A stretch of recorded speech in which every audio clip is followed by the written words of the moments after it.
Maybe my daughter thought I wouldn't notice the missing spare key from my kitchen drawer, or maybe she thought I was too old to do anything about it. Either way, she was wrong. I found out on a Tuesday morning when I came back from my garden club meeting. There was a strange car in my driveway, a silver sedan with a magnetic sign on the door that read, Premier Realty Group. I pulled my old Honda into the garage and sat there for a moment, engine off, trying to make sense of it. The front door was unlocked. I always locked it, always. I walked in to find my daughter Caroline standing in my living room with a woman in a navy blazer holding an iPad. They were looking at my fireplace, the one my late husband Tom had built with his own hands 30 years ago, the one with photos of our grandchildren lined up on the mantel. Caroline turned when she heard me. She didn't look surprised. She looked annoyed. "Mom," she said, "you're back early." The woman in the blazer extended her hand. "Mrs. Patterson? I'm Jennifer Caldwell, with Premier Realty. Your daughter asked me to come take a look at the property." I didn't shake her hand. I looked at Caroline. "Why is there a realtor in my house?" Caroline crossed her arms. She had that look, the one she'd perfected in high school when she wanted something and knew I'd say no. Half defiant, half pleading. "Mom, we need to talk about your living situation." "My living situation is fine. I live here. In my house."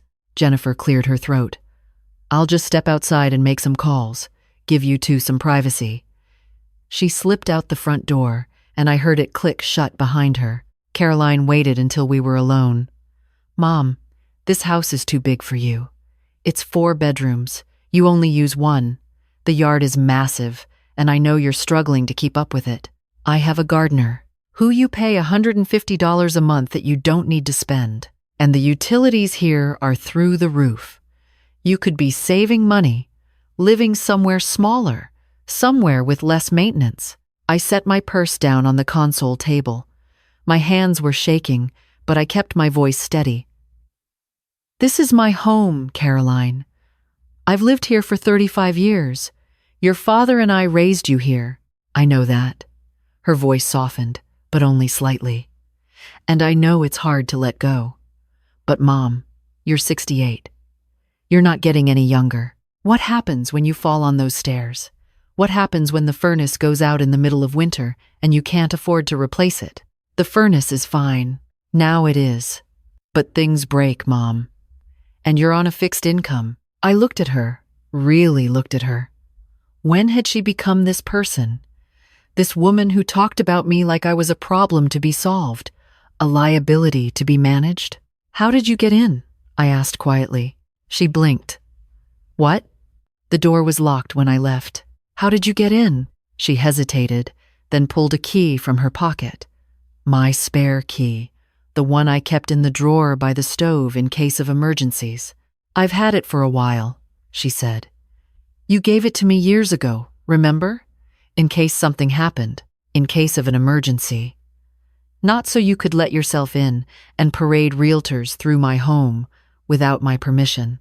I'm trying to help you. I didn't ask for help." She sighed, that exhausted sigh she'd give me when I refused to see things her way. "Mom, I found a beautiful assisted living community about 20 minutes from my house. They have activities, a full-time nurse on staff, chef-prepared meals. You wouldn't have to worry about anything. I don't want to live in an assisted living facility. It's not a nursing home. It's independent living. I'm already living independently. Right here." Caroline's jaw tightened. She glanced at her watch, a expensive thing her husband had bought her for Christmas, all sleek, rose gold, and leather. "Look, I have a conference call in an hour. I need to get back. Just think about it, okay? Jennifer is going to send me some comps, some comparable sales in the area. I think you'll be surprised at what this place could sell for. You could put that money into a nice retirement account. Have a cushion. I have a cushion."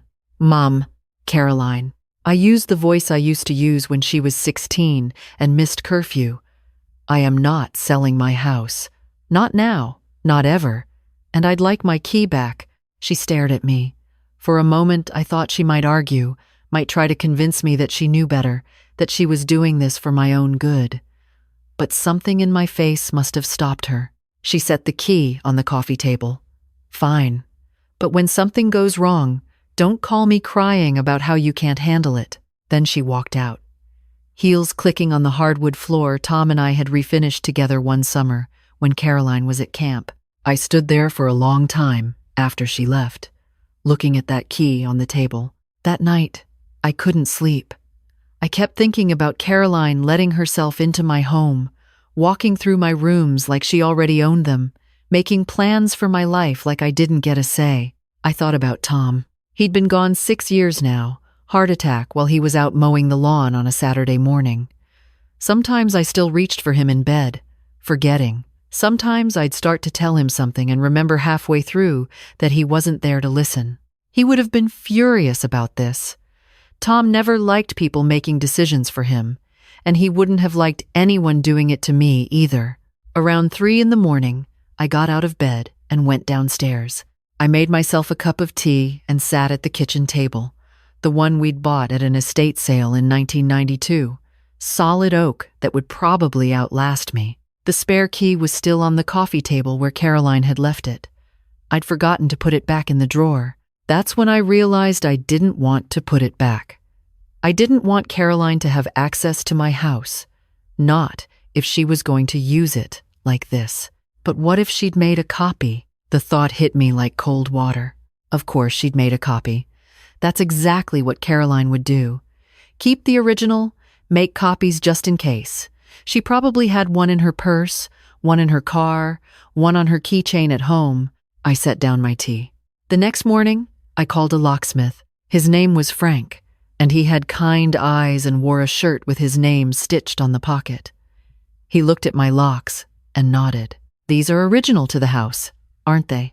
35 years, I said. Time for an upgrade anyway. I'd recommend a deadbolt here, and we can change out all the doorknobs. You want all the same key or different? Same key. You got it. It took him about 2 hours. While he worked, I made a list of everyone who had a key to my house. Caroline, my neighbor Ruth, who watered my plants when I traveled, my son David, who lived in Oregon and visited twice a year. When Frank was done, I had 3 shiny new keys. I gave him a check and a tip, and he handed me a business card. You have any problems, you call me directly, he said. And ma'am, good for you. Too many folks let people walk all over them just because they're family. After he left, I stood in my living room and turned the new key in the new lock. It felt smooth, solid, final. I called Ruth and asked if she could come over. She arrived 10 minutes later with a plate of cookies. What's wrong? She asked immediately. Ruth had lived next door for 20 years. She could read me better than my own children. I told her about Caroline, about the realtor, the key, the assisted living brochures I'd found in my mailbox the next day. Ruth's face went red. That girl has some nerve. I changed the locks, I said. Good, but I need to tell her, and I need you to back me up in case she tries to make me feel crazy for doing it. Ruth squeezed my hand. You're not crazy, Daisy. You're protecting yourself. I called Caroline that afternoon. She didn't answer. I left a message. Caroline, it's your mother. I need you to know that I changed the locks on the house. Your old key won't work anymore. If you need to reach me, please call first like everyone else does. We can talk soon. She called back 30 minutes later. I let it ring twice before I answered. You changed the locks? Her voice was sharp, disbelieving. Yes. Are you serious right now? Completely. Mom, I have that key for emergencies. What if something happens to you? Then you can call 911 like anyone else would. This is insane. I'm your daughter. I'm trying to look out for you. By selling my house out from under me? I wasn't selling it out from under you. I was getting information. I was trying to give you options. Options I didn't ask for. There was silence on the other end. I could hear her breathing, could picture her in her pristine kitchen with the marble countertops, probably pacing back and forth. You know what? She said, finally. Fine. Keep your house, keep your independence, but when you can't manage anymore, when you fall or get sick or something breaks and you can't fix it, don't come running to me. I won't, I said softly. She hung up. I sat there with the phone in my hand, feeling the weight of what I'd just done. I'd drawn a line. I'd told my daughter no, and I'd meant it. It felt terrible and wonderful all at the same time. 3 days later, David called. Mom? Caroline told me you changed the locks. I closed my eyes. Of course she'd called David. She always did when she wanted backup. I did. She said, you're being unreasonable, that she's just trying to help. David. She brought a realtor into my house without asking me. She's been planning to sell this place and put me in a facility like I don't get a say in my own life. He was quiet for a moment. Is that true? Ask her yourself. I did. She says you're blowing it out of proportion. And what do you think? Another pause. I think Caroline means well. But I also think she sometimes forgets that you're not a child. You're an adult who can make your own decisions. I felt tears prick my eyes. Thank you. Do you need me to come out there? I can take a few days off work. No, honey. I'm fine. Really? Okay. But Mom? If you do need help with something, you can call me. You know that, right? I know. After we hung up, I sat on my back porch and looked at the garden. The roses were blooming, pink and yellow and deep red. Tom had planted most of them. I'd added some over the years. I'd been coming out here every morning for 35 years, watching the sun rise over the fence line, listening to the birds. This was my place, my home. Caroline didn't understand that. She saw 4 bedrooms and high utility bills. She saw maintenance and worry, and her mother getting older. What she didn't see was the life I'd built here. The memories in every room. The comfort of familiar spaces. The freedom to wake up when I wanted, eat what I wanted, live on my own terms. I wasn't ready to give that up. And I shouldn't have to. 2 weeks went by. Caroline didn't call. I sent her a text asking how she was, but she left me on read. It hurt. I won't pretend it didn't. But I also felt something else. Something I hadn't felt in a long time. I felt strong. On a Thursday afternoon, my granddaughter Emma showed up at my door. She was Caroline's daughter, 23 and fresh out of college, working at a marketing firm downtown. Grandma, she said, pulling me into a hug. I had to come see you. I made us tea, and we sat in the kitchen. Emma wrapped her hands around the mug and looked at me with those big brown eyes that reminded me so much of Tom. Mom's being ridiculous, she said. I blinked. What? This whole thing with the house. She told me what happened, and I told her she was wrong. You have every right to change your locks. It's your house. Your mother thinks I can't take care of myself. Emma shook her head. No, she thinks she knows better than you what's good for you. There's a difference. She took a sip of tea. She does this with me too. Tries to plan my whole life. Tells me what jobs I should apply for. What guys I should date. She means well, but she doesn't know when to back off. I don't want to make things difficult between you and your mother. You're not. She is. Emma reached across the table and took my hand. I'm on your side, Grandma. And for what it's worth, I think you're amazing. You take care of this whole house by yourself. You're active in your community. You have friends. That's more than a lot of people half your age can say. I squeezed her hand, feeling the tears come now. Thank you, sweetheart. Mom will come around, Emma said. She always does. She just needs time to accept that she doesn't control everything. After Emma left, I walked through my house slowly, room by room. The living room with the fireplace Tom built. The kitchen where I'd taught Caroline to make her grandmother's apple pie. The bedroom where I'd rocked both my children to sleep. This wasn't just a house. It was the container for my whole life, and I'd fought for it. A month passed. Then, too, Caroline sent a short email apologizing for the misunderstanding, but didn't mention the realtor or the assisted living facility. I wrote back saying, I appreciated the apology and hoped we could move forward. We weren't close like we used to be. Maybe we wouldn't be for a while. But I'd made my choice, and I could live with the consequences. One Saturday morning, Ruth came over for coffee. We sat on the back porch, watching the birds at the feeder. "You know what I admire about you?" she said.